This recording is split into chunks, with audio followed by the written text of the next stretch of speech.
6월 13일 우리 수요 기도와 찬양으로 함께 나오신 모든 성도님들, 하나님께서 오늘도 예비하신 은혜가 큰 줄 믿습니다. 우리 주님 바라보시면서 전심으로 하나님 앞에 찬양하고 예배하며 하나님 예비하신 은총과 그 힘주심 앞에 나아가는 시간 되시기를 간절히 기도합니다. 우리 함께 찬양하며 주님께로 나아가시겠습니다.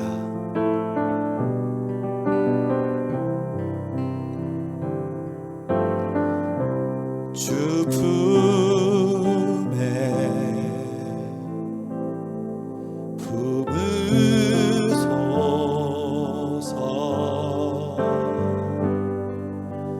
능력에 발로 덮으소서. 거친 파도 날 향해 와도 주와 함께 날아오르리. 폭풍 가운데 나의 영혼 잠잠하게 주를 보리라.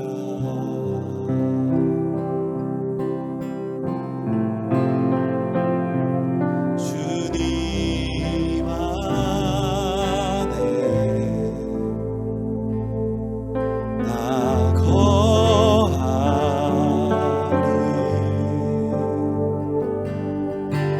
주 능력 나 잠잠히 믿네. 거친 파도 날 향해 와도 주와 함께 날아오르리. 폭풍 가운데 나의 영혼 잠잠하게 주를 보리라. 거친 파도 날 향해 와도 주와 함께 날아오르리.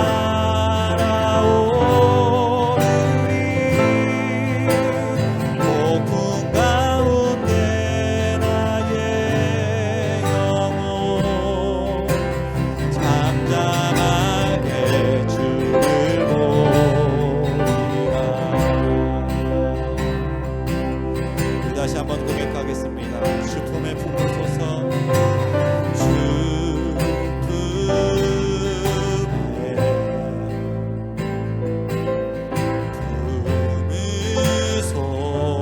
품으소서.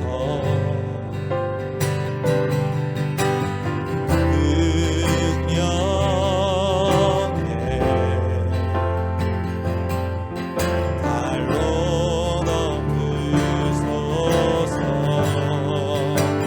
거친 파도 날 향해 와도 주와 함께 날아오르리.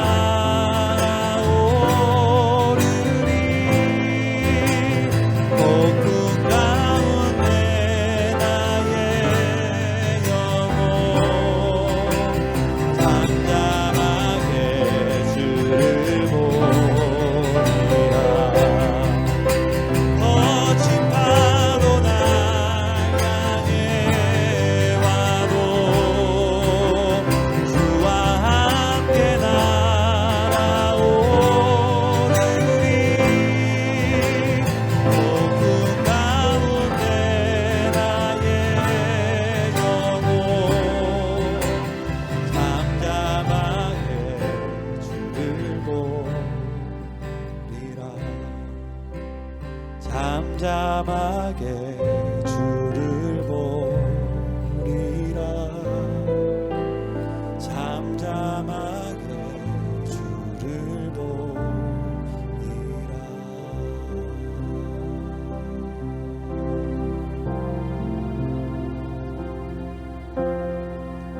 무한 시절 지날 때 깊은 한숨 내쉴 때 그런 풍경 보시며 단식하는 분인데 고와 같이 너희를 버려두지 않으리 내가 너희와 영원히 함께하리라. 우리 함께 고백합니다. 허무한 시절 지날 때 깊은 한숨 내쉴 때 그런 풍경 보시며 단식하는 분인데 고와 같이 너희를 버려두지 않으리 내가 너희와 영원히 함께하리라.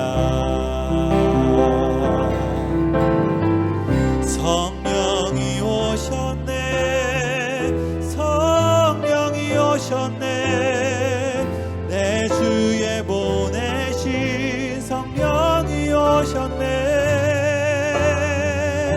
우리 인생 가운데 친히 찾아오셔서 그 나라 꿈꾸게 하시네.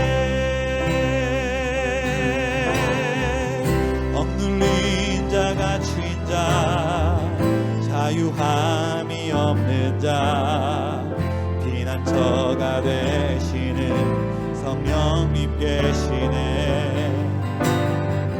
주의 영이 계신 곳에 참 자유가 있다네. 지위의 영이신 성령이 오셨네. 성령이 오셨네 성령이 오셨네 내 주에 보내신 성령이 오셨네 우리 인생 가운데 친히 찾아오셔서 그 나라 꿈꾸게 하시네. 성령이 오셨네 성령이 오셨네 내 주에 보내신 성령이 오셨네 우리 인생 가운데 친히 찾아오셔서 그 나라 꿈꾸게 하시네.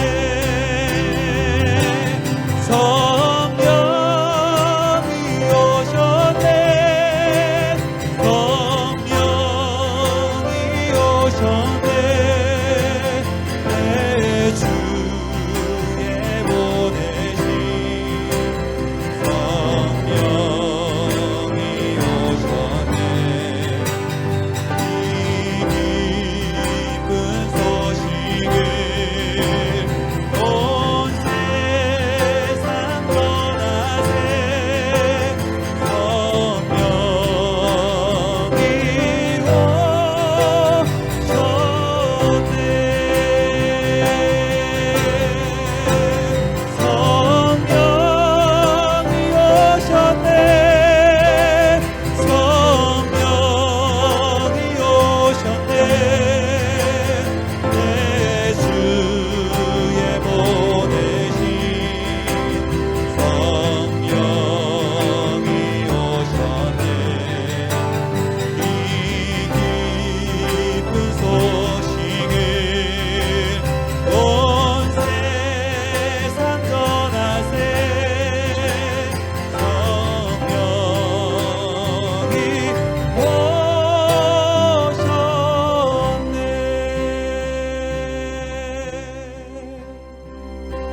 시간에도 하나님 앞에 간절한 마음으로 우리의 마음과 뜻을 다하여 하나님 앞에 기도하겠습니다.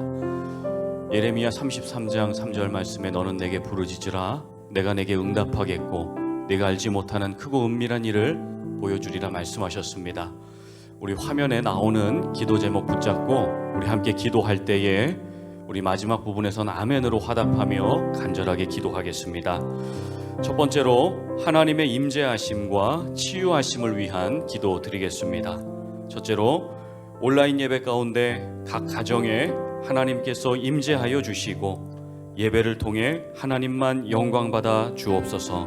아멘. 코로나로 인하여 기도하는 환우들에게 여호와 라파 치료하시는 능력으로 회복시켜 주셔서 온전한 건강을 회복하게 하여 주옵소서.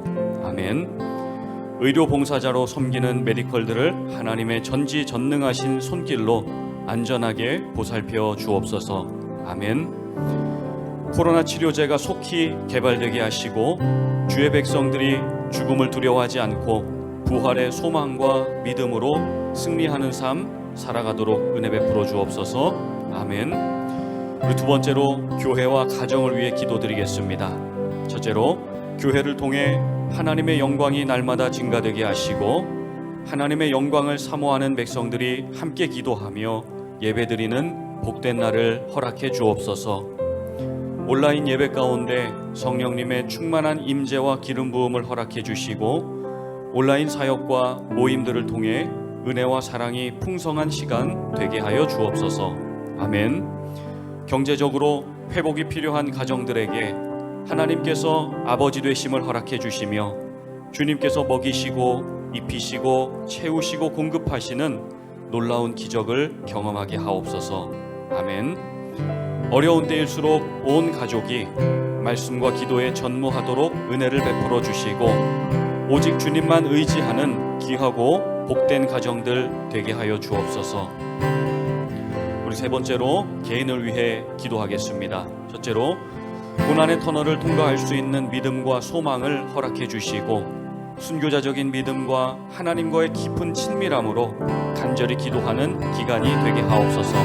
아멘. 고난당함을 통해 주님의 율례를 배웠노라 고백한 다윗처럼 주님의 말씀으로 상황과 환경을 분별하며 하나님의 뜻을 배우는 지혜를 허락해 주옵소서. 이제 우리의 기도 제목이 썩어 없어지는 세상 것이 아닌 영원한 인생의 가치인 하나님 나라와 의를 구하는 기도 제목이 되게 하여 주옵소서. 아멘.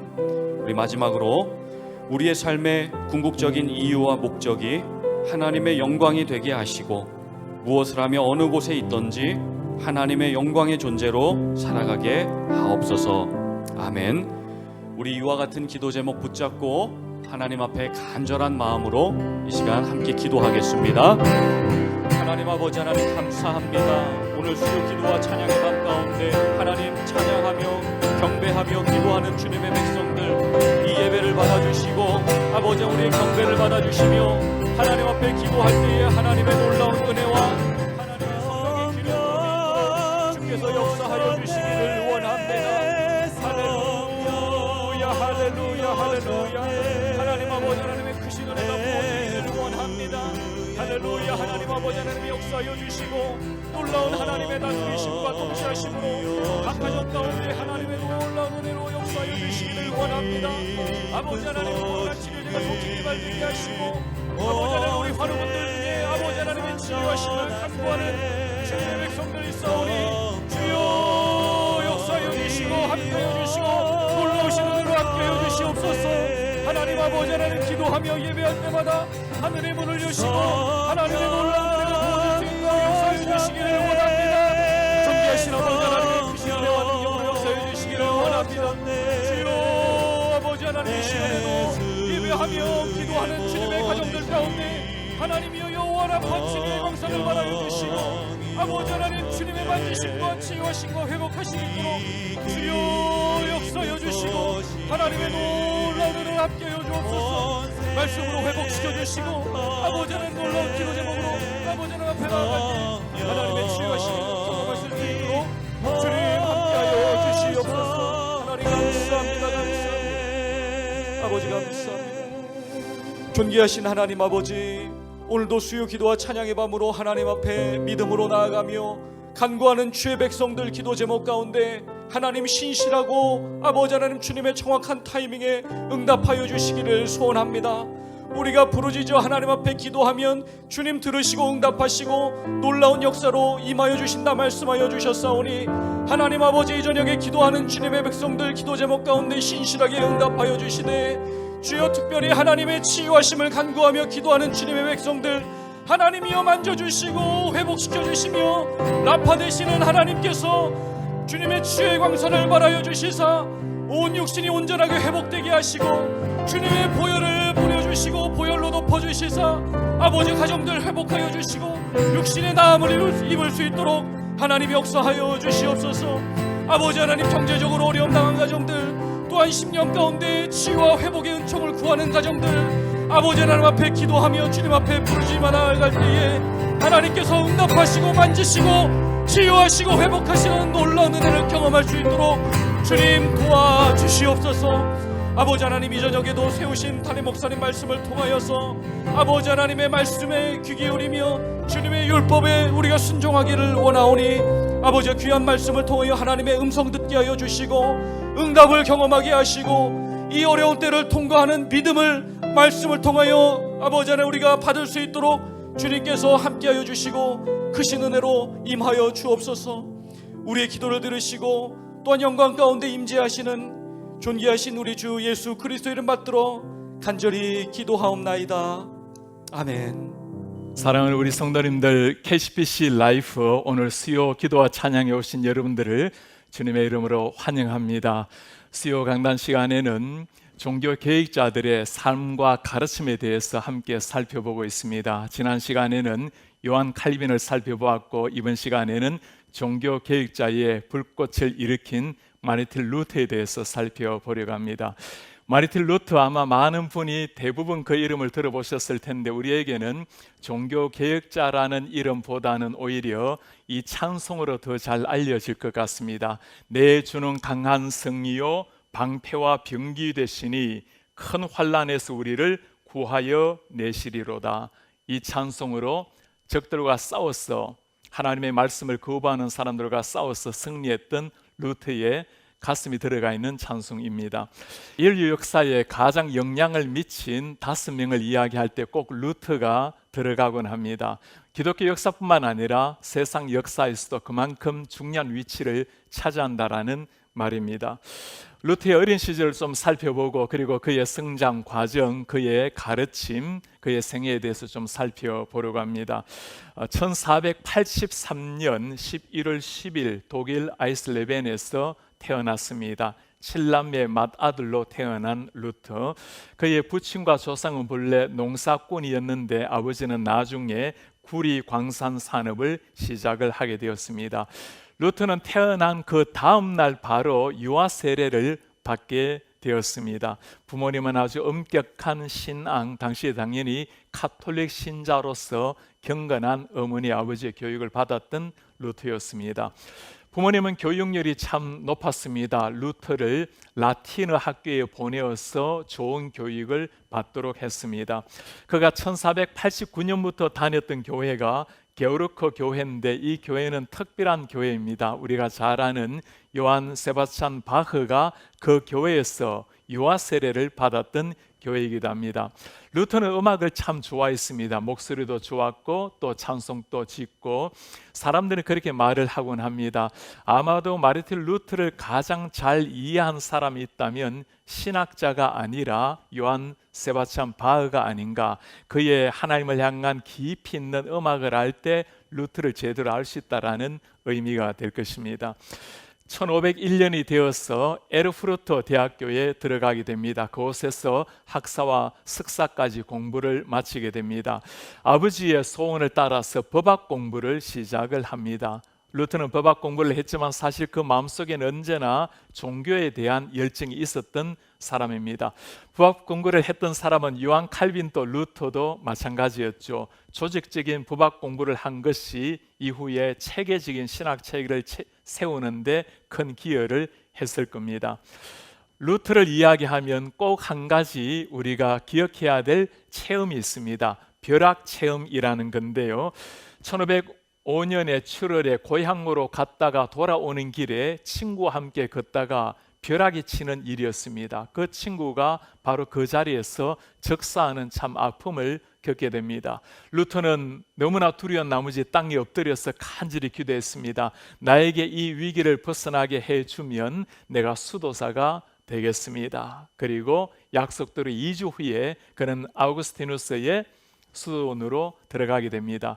아버지는 굉장히 실망했지만 하나님을 향해서 결정할 루터의 마음을 막을 수는 없었습니다.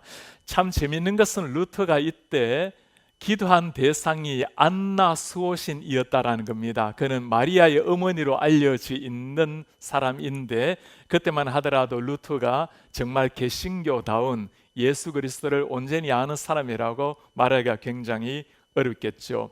루터의 이 벼락 체험을 생각해 보면 기독교 역사에 하나님께서 행하시는 참 기적 같은 일들을 우리가 생각하게 됩니다. 루터도 그러하고 칼빈도 그러했죠. 칼빈도 제네바에서 파레를 만난 것이 그 순간에 일대 전환기를 가져오게 됩니다. 성경에 보면 사도 바울도 마찬가지였습니다. 그가 다메섹 도상에서 하나님을 만났을 때, 그리스도를 만났을 때 그때가 사도 바울의 진정한 전환의 계기가 된 겁니다. 우리 인생도 마찬가지일 겁니다. 어느 순간 하나님께서 우리를 사용하시기 위해서 목회자에게 뿐만 아니라 각자 한 사람 한 사람에게 하나님께서 찾아온 스토리가 있을 겁니다. 루터는 기도했고 하나님 앞에 서원한 대로 수도사가 되었습니다. 그리고는 2년 후에 가톨릭 신부로 서품을 받게 됩니다. 수도원에서의 루터의 고민은 한결같았습니다. 어떻게 하면 죄인된 우리가 거룩하신 하나님 앞에 설 수 있을까?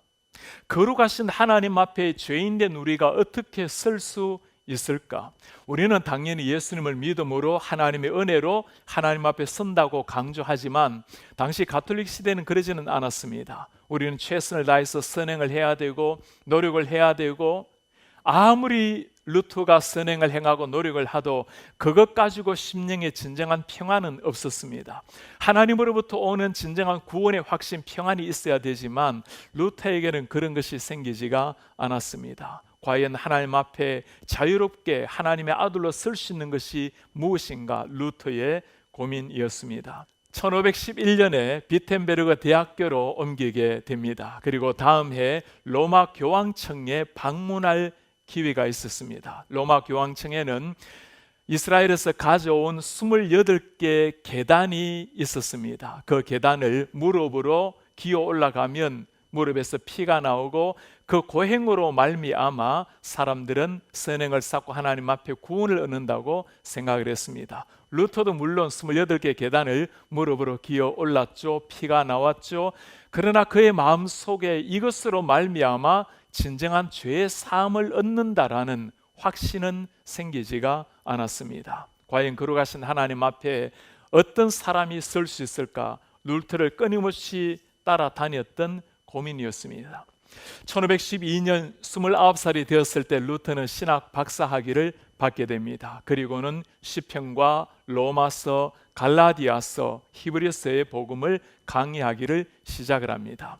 성경 말씀을 가르치기 시작하자 정말 놀라운 일이 일어나기 시작합니다. 하나님의 말씀에 깊이 침잠해 들어가면 들어갈수록 지금까지 가톨릭의 가르침이 아니라는 것을 깨닫게 된 겁니다. 그가 로마서 1장 11절을 눈으로 보았을 때 하나님의 빛이 하늘에서 임하기 시작을 합니다. 오직 의인은 믿음으로 말미암아 살리라 함과 같으니라.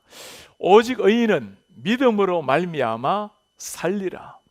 지금까지 그렇게 성경을 많이 읽었고 연구했지만 늘 고행을 해야 되고 늘 선행을 쌓아야 된다고 생각했는데 정말 하나님 앞에 설 수 있는 길은 그런 것들이 아니라 믿음으로 선다라는 것을 깨닫게 된 겁니다. 그리고 그 믿음은 하나님께서 우리에게 주시는 선물이라는 것을 깨닫게 된 겁니다. 목회자에게 사제들뿐만 아니라 모든 하나님을 믿는 예수 그리스도를 믿는 사람에게 주어지는 값없는 선물이라는 것을 깨닫게 된 겁니다. 어떻게 하면 죄인이 하나님 앞에 설 수 있을까요?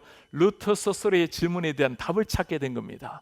예수 그리스도를 믿음으로 하나님의 은혜에 절대적으로 순종하는 것, 거기에서 종교개혁의 불씨가 시작이 된 겁니다. 종교개혁은 1517년 10월 31일 일어난 일입니다. 배경을 좀 살펴보면 흥미로운데요. 당시에 가톨릭은 성 베드로 거대한 성당을 짓기 위해서 사람들에게 면죄부를 판매하고 다녔습니다. 테젤리라는 유명한 사제를 앞세워서 그로 하여금 이 일을 책임지었는데, 이 면죄부라는 것은 사람들이 헌금을 하면 살아있을 때는 그 헌금 때문에 구원을 얻는다라는 가르침이었습니다. 심지어 연옥에 가 있는 그들의 조상이나 그들의 친구도 구원을 얻을 수 있다라고 가르친 거예요. 언전이 헌금함에 땡가랑하고 들어가는 소리가 날 때 연옥에 있는 영혼도 천국에 올라간다라고 가르친 겁니다. 성경적으로 보면 전혀 말이 되지 않는 이런 가르침 앞에서 루터는 그것이 아니라고 성경적인 원리가 무엇인지를 가르쳐주기 위해서 95개 반박문을 붙인 겁니다. 사실 당시 때 95개 반박문을 쓸 때는 라틴어를 가지고 썼고 한번 논의해 보자라는 것이 루터의 마음이었습니다. 그러나 이 라틴어는 적시로 독일어로 번역이 되었고 수많은 사람들이 95개 반박문을 보면서 루터의 가르침에 동조를 하게 됩니다. 지금까지 많은 사람들이 가톨릭에 대해서 이것은 아니다라고 생각을 했는데 누군가가 나와서 신학적으로 성경적으로 알려주기를 원했는데 그 일을 바로 루터가 해낸 겁니다. 사실 루터의 이런 가르침도 그가 처음 외친 사람은 아니고 루터 이전에 위클리프라든가 요한 후스라든가 이런 사람들이 오직 예수 그리스도로 말미암는 구원, 절대적인 하나님의 은혜를 강조했습니다. 루터에 와서 정말 꽃을 피우게 된 거죠. 그것을 두고 우리가 종교 개혁이라고 부르는 겁니다. 루터가 이 95개 반박문에서 몇 가지 가톨릭을 대상으로 논의하자고 반박한 중요한 내용들이 있습니다. 면죄부가 아니라 오직 예수 그리스도의 보혈, 십자가의 피로만 우리가 구원을 얻는다라는 가르침이었습니다. 고의 성사로 말미암아 하나님 앞에 나아가고 사죄로 말미암아 죄 사함을 선포받는데 그게 아니라는 겁니다. 우리 누구든지 하나님 앞에 나아갈 수가 있고 누구든지 예수 그리스도 이름으로 하나님께 나아갈 수 있는 다리가 생겼다라는 것을 강조했습니다. 또한 교황이 예수 그리스도의 대리자가 아니다. 교황의 무음수를 이야기하는데 교황도 누구라도 우리는 죄가 있고 죄인으로 태어난다라는 것을 가르쳤습니다. 마리아에 대해서 굉장히 우상 숭배하는 듯한 것도 많이 반대했는데 마리아도 한 여인으로 하나님 앞에서는 모두가 죄인으로 태어난다라는 것을 강조한 겁니다. 다른 말로 하면 예수 그리스도 이외에는 교황도 마리아도 누구도 구원을 얻을 자가 없다라는 것을 가르치는 겁니다. 가톨릭의 성찬설도 굉장히 반박을 하는데 가톨릭은 화채설이라고 말을 하죠. 우리가 성찬을 할 때 그 떡과 포도주가 예수님의 몸이 된다라고 가르쳤습니다. 루터는 그러지 않고 이곳에 하나님이 임재한다라는 공제설을 강조를 했습니다. 루터에게 1520년은 매우 중요한 한 해였습니다. 이쯤 되자 수많은 사람이 루터에 대해서 공격해 들어오고 특히 가톨릭은 루터를 파문시키기 위해서 준비를 하고 있을 때였습니다. 심지어 생명의 위협 가운데 루터는 세 권의 중요한 책을 쓰게 됩니다. 첫 번째 책은 독일 그리스도인 귀족에게 고함이라는 책이었습니다. 이 시대에 책임을 맡고 있는 사람들, 나라를 치리하는 사람들이 바르게 일어나서 성도들을 보호하고 교회를 지켜야 된다라는 강조였습니다. 두 번째 책은 교회의 바벨론 뉴스라는 책이었습니다.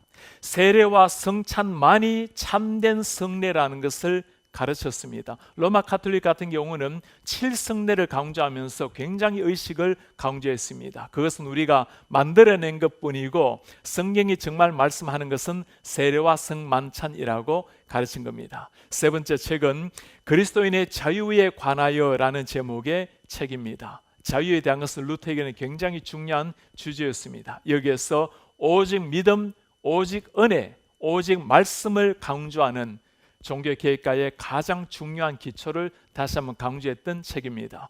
그리스도가 주시는, 주님이 주시는 이 자유는 누구도 빼앗을 수 없는 자유, 하나님께서 우리에게 주시는 자유, 우리 마음대로 하는 자유가 아니라 하나님의 뜻을 행할 때 얻는 자유를 강조한 책이었습니다. 이쯤 되자 루터는 이제 가톨릭의 세계에서는 공공의 적이 된 거죠. 당연히 가톨릭 세계가 그를 놔두지를 않았겠죠. 1520년 7월 15일에 레오 교황 10세가 루터에게 파문장을 발송을 합니다. 그리고 60일 이내에 네가 가르치는 모든 것을 철회하면 다시 회복이 될 것이라고 강조를 합니다. 루터는 그의 12월에 그의 제자들 그리고 그의 수석 제자 멜랑크톤이 보는 앞에서 파문장을 다 찍고 불태웁니다. 그리고 가톨릭의 중요한 서적들을 다 불태워 없애버립니다. 이건 당시 때 가톨릭 세계에서는 거의 자신에 대한 사형 선고를 하는 것이나 마찬가지였죠. 우리는 이것을 두고 루터가 돌아올 수 없는 강을 건넜다라고 말합니다. 완전히 가톨릭과 결별하고 하나님 앞에 자신의 생명을 드리는 루터가 된 겁니다. 1521년 3월 1일 루터는 교황으로부터 파문을 당하게 됩니다. 당시에 파문을 당한다는 것은 로마 영지에 살아가지 못할 뿐만 아니라 생명의 위협을 받았던 일이었습니다. 그리고 찰스 5세 신성 로마 제국 황제가 루터를 소환을 시킵니다. 보름스 의회에 나타나게 만들고 그에게 신문하기를 시작합니다. 이 모든 책을 네가 썼는가? 루터가 말합니다. 이 책 말고도 더 있습니다. 신문관이 그에게 묻습니다. 이 모든 내용들을 철회할 의지가 있는가? 이 순간은 정말 사느냐 죽느냐의 갈림길의 순간이었습니다. 루터는 하루의 시간을 달라라고 부탁을 합니다. 사람들은 굉장히 조마조마하기 시작합니다. 루터가 혹시라도 이 생명의 위협 앞에 자기 자신을 혹시라도 양심을 어기고 굴복을 하지는 않을까? 다음 날 루터는 황제 앞에 그리고 수많은 신문가들 앞에 섰습니다. 그리고 그가 했던 유명한 말이 있습니다. 나는 성경 말씀과 양심에 사로잡혀 있습니다. 나는 취소할 수 없습니다. 주님, 제가 여기 서 있습니다. 주님, 저를 도우소서.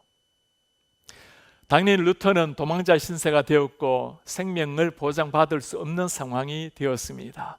루터를 중간에 프리디 4세가 그를 조용히 납치를 해서 발트부르크 성으로 옮깁니다. 그냥 두었다가는 아마도 사형을 당하고 살인당하기 십상이었겠죠. 그 발트부르크에 데리고 와서 방 하나를 주고 그곳에 머물게 만듭니다.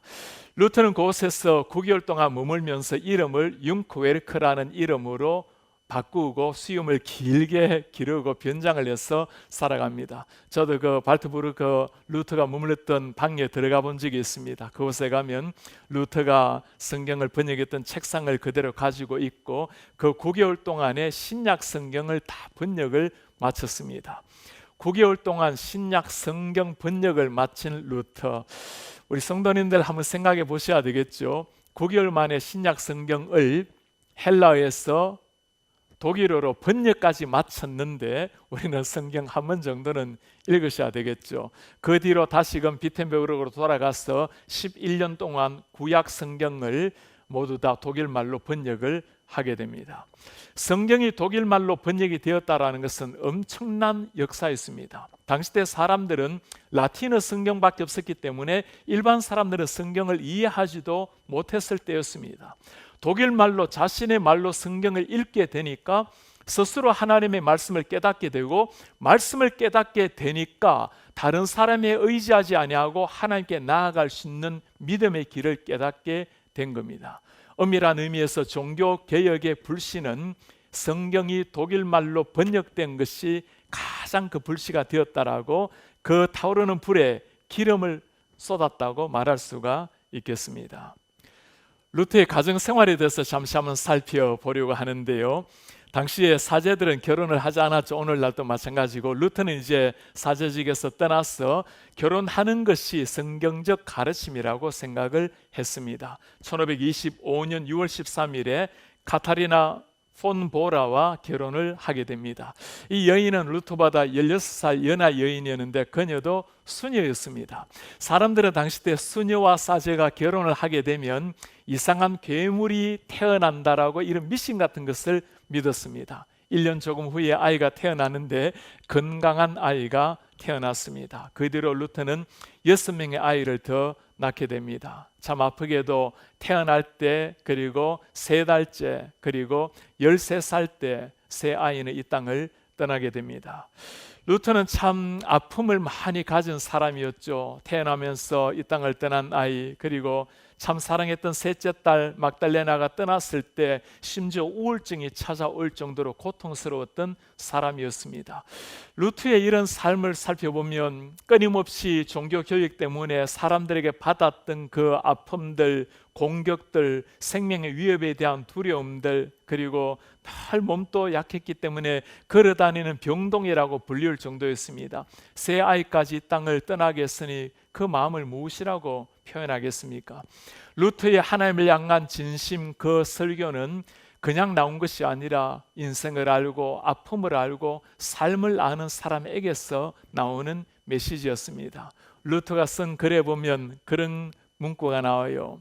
아이를 잃은 아픔이 무엇인지를 압니다. 아마 그것이 아들을 십자가에 못 박아야 되는 하나님의 마음을 이해한다라는 마음이었겠죠. 루트의 아내 카타리나, 이 여인은 기독교 역사에 참 특별한 인물입니다. 그녀는 수녀로 있다가 수도원에서 도망쳐 나와서 루트의 아내가 되었는데, 당시 때 루트가 이 아내를 위해서 남편감을 골라주고 있는 중이었어요. 그런데 그 누구도 마음에 들지 아니하고 루트와 졸라서 결혼을 한 여인입니다. 이 여인은 정말 잠언서에 나오는 지혜로운 여인처럼 엄청난 일을 해낸 여인이었습니다. 루트가 늘 병약한 사람이라 보니까 루트를 늘 간호했던 여인이기도 했습니다. 집안일을 참 잘 돌보아서 양봉하는 일, 채소를 재배하고 양어장에 물고기도 키우고 젖소도 키우고 또 많은 손님들이 늘 집으로 왔기 때문에 손님 대접까지도 했던 여인이었습니다. 루트가 많이 아팠을 때 카타리나가 했던 유명한 말이 있습니다. 나는 당신뿐만 아니라 전 세계를 위해서 당신을 살려내겠습니다. 아내의 극진한 간호로 말미암아 루트가 다시금 생기를 회복을 하게 되었습니다. 루트와 카타리나 사이에 참 유명한 일화가 하나가 있죠. 루트가 너무나 지친 나머지 좌절했던 순간이었습니다. 하루는 아내가 검은 상복을 입고 나타났어요. 아니, 누가 돌아가셨어? 루트의 말에 아내가 말합니다. 하나님이 죽었어요. 하나님이 돌아가시다니. 하나님이 돌아가시지 않았다면 어찌 당신이 그렇게도 낙심을 하고 있나요? 참으로 현숙하고 지혜로운 한 여인이 불꽃처럼 살아낸 루트를 만들어 낸 겁니다. 루트가 이 아내에 대해서 한 말이 있어요. 내 아내는 단 한 번도 나를 실망시킨 일이 없습니다. 그리고 행복한 가정을 가지는 것은 얼마나 감미로운 일인가. 독일 사회에서도 루트 부부는 참으로 아름다운 천국을 이루는 모델로 알려진 부부였습니다. 루트의 생애를 전체적으로 살펴보았는데 루트의 가르침에 대해서 간단히 한번 살펴보겠습니다. 루트에게 가장 중요한 것은 하나님의 말씀, 성경이었습니다. 종교 개혁을 이야기할 때 우리가 아드 폰테스, 베이식으로 근본으로 돌아가자는 이야기를 많이 합니다. 어떻게 돌아가는 것이 근본일까요? 성경으로 돌아가는 것이 근원으로 돌아가는 겁니다. 하나님 말씀의 절대적인 권위를 강조했던 루터, 하나님의 말씀 앞에 무릎을 꿇었던 루터였기에 세상 어느 것에서도 무릎을 꿇지 않았던 루터가 탄생이 된 겁니다. 종교 개혁이 성경 개혁이라고 말할 수 있습니다. 하나님의 말씀을 그대로 믿고 인정하는 것, 하나님의 절대 100% 영감된 말씀이라는 걸 믿고 의지하는 것, 우리 교단도 우리 교회도 마찬가지로 이 성경만이 우리의 절대적인 규범이 되어야 될 것입니다. 시대가 지나다 보면 많은 신학교도 성경 진리에서 이탈을 하고 교회도 성경에서 이탈해서 세상을 향해 나아갈 때가 많이 있습니다. 우리 성도님들이나 저나 한 가지 우리의 생명이 다하는 날까지 주님이 오실 때까지 지켜야 될 것이 이 성경입니다. 진리의 말씀, 예수 그리스도의 생명의 피가 흐르고 있는 절대 진리의 말씀, 그 말씀을 가슴에 새기고 말씀 따라 살아내는 겁니다. 루터의 중요한 가르침 중에 하나가 이신칭의라고 부르죠. 믿음으로써 의로움을 받는다라는 말씀입니다. 오늘날 우리는 믿음으로 말미암아 의롭게 된다라는 게 당연한 이야기로 들려오지만 당시 사람들에게는 그게 아니었습니다. 몇 번 제가 강조해 드린 것처럼 가톨릭의 가르침은 예수 그리스도를 믿는 것 이외에 선행으로 말미암아 우리의 노력, 최선을 다하는 헌신으로 말미암아 구원을 얻는다고 가르치고 있죠. 성경은 명확하게 말씀하고 있습니다. 오직 하나님의 은혜로 오직 믿음으로 말미암아 구원을 얻나니 선행으로도 종교적 열심으로도 되지가 않는다는 겁니다. 바울이 특히 이걸 많이 강조하고 있죠. 오직 의인은 믿음으로 말미암아 살리라. 갈라디아서에서도 로마서에도 똑같이 강조하는 말씀입니다. 오늘날 또 사람들이 가끔 물어보면 어떻게 하면 우리가 천국 들어갈 수 있을까요? 믿지 않은 사람들이 들어 그렇게 말을 하곤 하죠. 선행을 많이 쌓아야 들어가지 않을까요? 남들에게 해코지 아니하고 착한 일 많이 하면 가지 않을까요? 물론 착한 일은 굉장히 중요합니다. 그러나 천국 갈 수 있는 유일한 길은 예수 그리스도를 믿는 유일한 다리인 예수님을 통해서만 갈 수 있는 겁니다. 그 다음에 신앙인으로서 살아가는 것이 경건한 삶, 착한 행실로 하나님께 영광을 돌리게 되는 겁니다. 루터를 이야기할 때 주로 그리스도 중심의 사람이라는 표현을 많이 합니다. 그의 설교를 이야기할 때도 그리스도 중심의 설교라는 말을 쓰곤 합니다. 루터는 약 2300편 정도의 설교문이 아직까지 남아 있습니다. 그의 설교를 보면 한 가지 확실한 특징이 나타납니다. 오직 예수 그리스도를 강조하는 말씀, 어떤 말씀을 설교하더라도 예수 그리스도를 중심으로 하는 설교가 나타납니다. 그를 두고 우리가 예수 그리스도 중심 Christ-centric preaching이라고 부릅니다. 루터가 했던 유명한 말이 있죠. 성경의 어느 곳을 찔러도 예수 그리스도의 피가 나온다. 루터뿐만이 아니죠. 설교뿐만이 아니죠. 우리도 오늘날 성경을 읽을 때마다 어느 구절을 읽든지 구약은 구약대로 신약은 신약대로 모든 성경의 가장 중심이 되는 예수 그리스도를 찾아내는 게 올바른 성경 해석이라고 말할 수 있습니다. 요한 칼빈은 삼일체 하나님, 성부, 성자, 성령을 강조했다면 삼일체 하나님이 가장 집약되어서 우리에게 다가오신 그 예수 그리스도를 특별히 강조한 분이 루터라고 말할 수가 있겠습니다. 루터를 이야기할 때 참 아쉬운 것도 한 가지가 있어요. 루터와 쩌빙글리의 만남을 가지고 이 역사를 생각하면 참 아쉬운 마음이 큽니다. 쩌빙글리도 요한 칼빈도 루터도 당시 때 종교개혁가들로 한참 이 시대를 변화시켰던 사람입니다. 두 사람이 만났다면 아마 개혁파와 루터파가 오늘날 하나가 되어서 내려왔을 텐데 그들이 만나서 모든 것이 일치가 되었는데 한 가지 일치되지 않았던 것이 있었어요. 그게 바로 성만찬에 대한 논쟁이었습니다. 루터는 성만찬을 이해할 때 우리가 먹는 빵과 포도주가 거기에 예수 그리스도가 현재 그곳에 있다라고 이걸 두고 공제설이라고 부릅니다. 예수님께서 그 안에 그 위에 그것과 더불어 우리에게 오신다.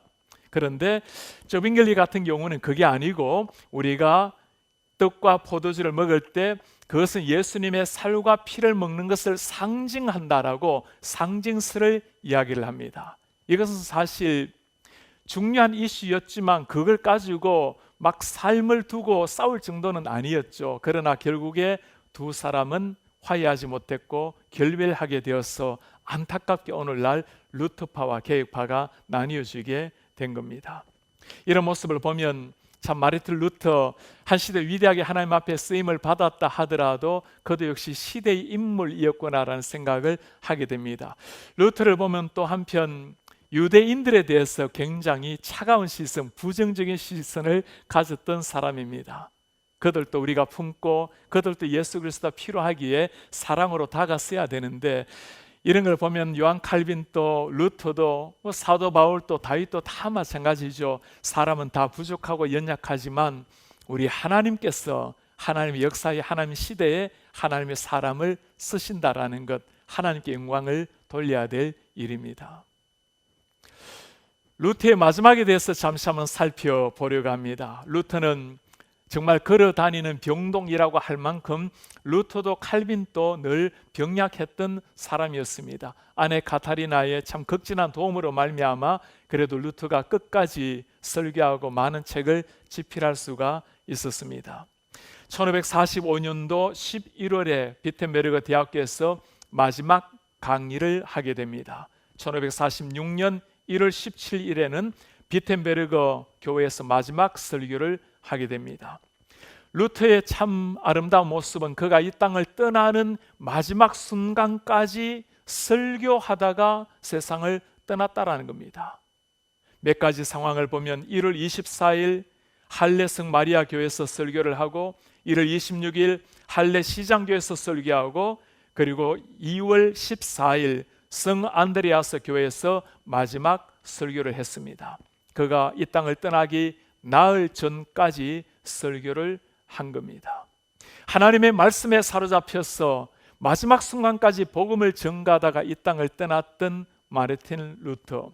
그는 설교하면서 세상을 불꽃처럼 살다가 사라졌지만 우리 다 마찬가지죠. 우리 삶 속에서 예수 그리스도를 전가하고 그리스도의 향기로 편지로 살다가 주님 앞에 서야 할 것입니다. 그가 이 땅을 떠나기 전에 쓴 마지막 편지는 일주일 전 아내를 위해서 쓴 편지였습니다.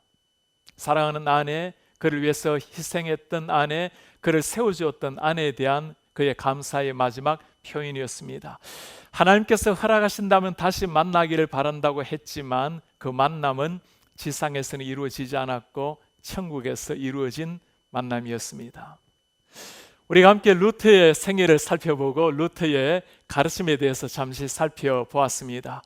루터를 한마디로 표현하자면 그는 성경에 사로잡힌 사람, 예수께 사로잡힌 사람, 하나님의 말씀에 사로잡힌 사람, 그리고 설교에 사로잡힌 사람이라고 말할 수 있을 겁니다.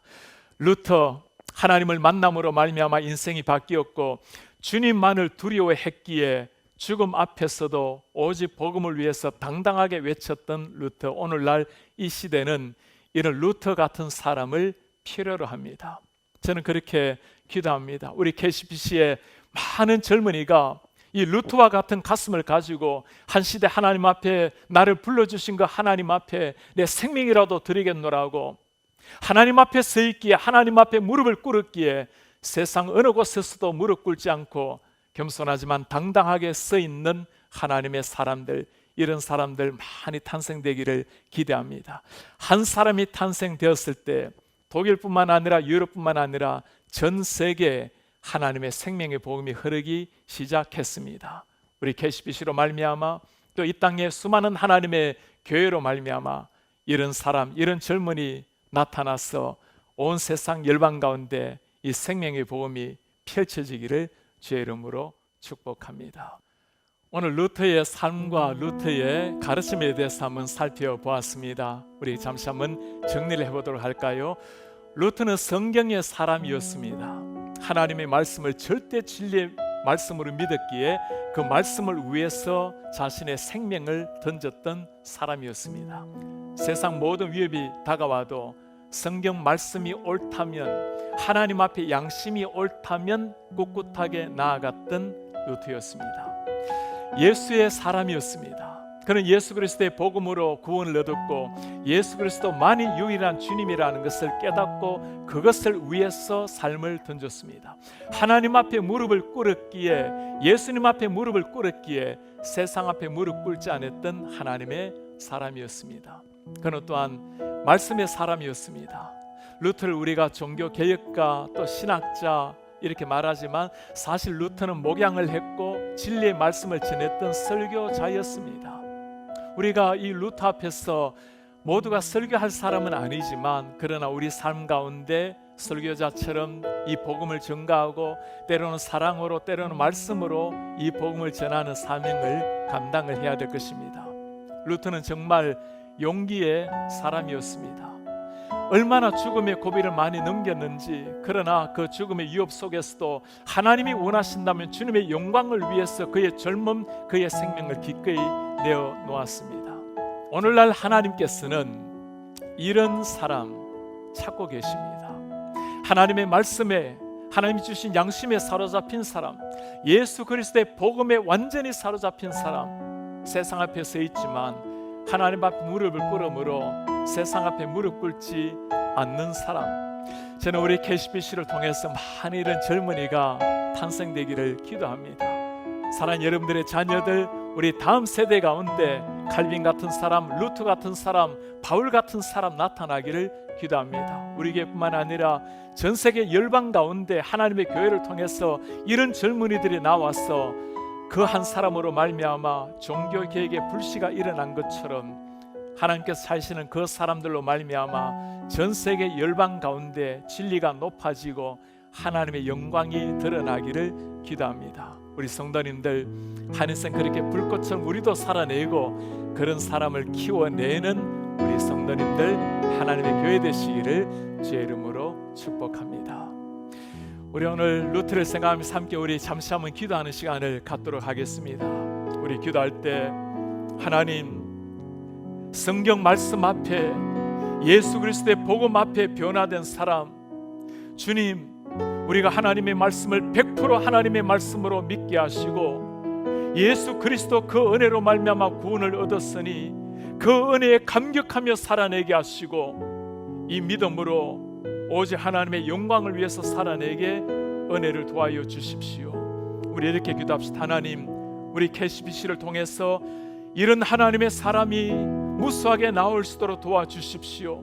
하나님만을 두려워하기에 세상 앞에서 담대하게 복음을 전할 수 있는 사람, 이런 젊은이가 나타나서 이런 하나님의 사람들이 나타나서 워싱턴 지역을 변화시키고 미주 전역을 변화시키고 세상 열방을 변화시키는 이런 하나님의 사람을 주여 세워 주시옵소서. 우리 간절한 마음으로 한 30초 함께 기도하겠습니다. 우리 하나님 우리에게 이런 은혜를 주십시오. 루터처럼 살아내는 사람, 칼빈처럼 살아내는 사람, 하나님 우리 사랑하는 자녀가 그렇게 살게 하시고 우리 젊은이들 그 가슴을 붓게 하시고 우리 부모님들 이런 자녀로 키워낼 수 있도록 도와주십시오. 세상에 하나님의 복음 가지고 담대하게 써서 세상을 변화시키사 하나님, 이 시대 가운데 그런 사람을 세워주셔서 하나님의 나라를 확장시켜 주시고 영광을 받아 주시옵소서. 우리 마지막으로 한번 기도하겠습니다. 코로나 바이러스로 말미암아 온 세상이 아파하고 있습니다. 기도할 때 하나님, 코로나 바이러스가 속히 지나가게 하시고 우리 하나님이 창조주시라는 것을 온 세상이 알게 도와주십시오. 우리의 구원자 하나님 앞에 무릎을 꿇고 경배할 수 있도록 주의 은혜를 도와여 주십시오. KCBC의 어린 생명부터 어르신까지 하나님 불꽃 같은 눈동자로 지켜 주옵소서. 우리가 사람 간의 거리는 띄우지만 더 깊이 하나님께 나아가서 하나님과 친밀한 교제가 일어날 수 있도록, 그리하여 아픔의 세월을 보내지만 영적으로는 더 비상할 수 있도록 주님 은혜 도와여 주옵소서. 우리 30초 동안 함께 기도하겠습니다. 주님,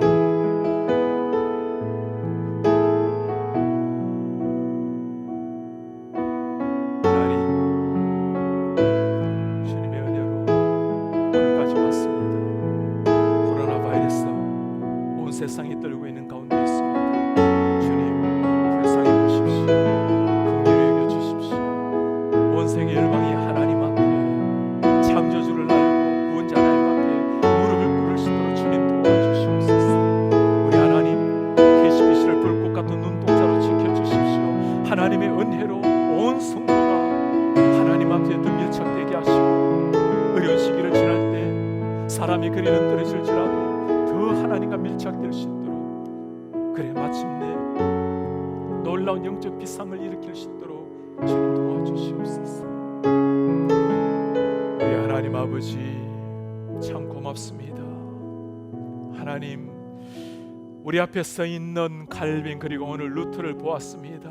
우리 주님, 이 시대를 겁내지 아니하고 죽음을 겁내지 아니하고 하나님의 말씀 앞에 사로잡힌 사람, 하나님이 주신 것 신앙 양심에 사로잡힌 사람, 예수 그리스도의 십자가에 사로잡힌 사람, 하나님 우리도 그렇게 살게 하시고 그런 자녀들, 그런 다음 세대를, 그런 젊은이들을 키워내는 하나님의 교회가 되게 하옵소서. 그리하여 주님, 한 사람으로 말미암아 하나님의 그 놀라운 은혜로 유럽을 변화시키고 세상 역사를 고쳐 쓰신 하나님께서 이 시대 우리 교회를 통해서 많은 이런 젊은이들이 나타나게 하시고, 이 시대 하나님의 교회를 통해서 이런 사람들 나타나게 하시고, 우리 하나님 이 시대 가운데 진리의 복음을 땅끝까지 선포하게 하시며 하나님의 나라가 오게 하시고 주님의 영광을 받아 주옵소서. 모든 것 주님 앞에 감사를 드리며 예수 그리스도의 이름으로 기도하옵나이다. 아멘. 주 예수 그리스도의 은혜와 하나님의 사랑과 성령의 교통하심이 한 시대 마르틴 루터를 사용하시고 칼빈을 사용하신 하나님 앞에 우리도 그렇게 살기를 원하는, 그런 자녀들을, 젊은이들을 키우기를 원하는 주의 모든 백성들 머리 위에 지금부터 영원토록 함께 있을지어다. 아멘. 우리 오늘 영광을 받으신 하나님께 우리 영광의 박수 올려드리겠습니다. 할렐루야. 우리 성도님들 한 주간 또 승리하시고 우리 삶 가운데 이런 젊은이들 많이 나타날 수 있도록 기도해 주시기 바랍니다. 힘내십시오.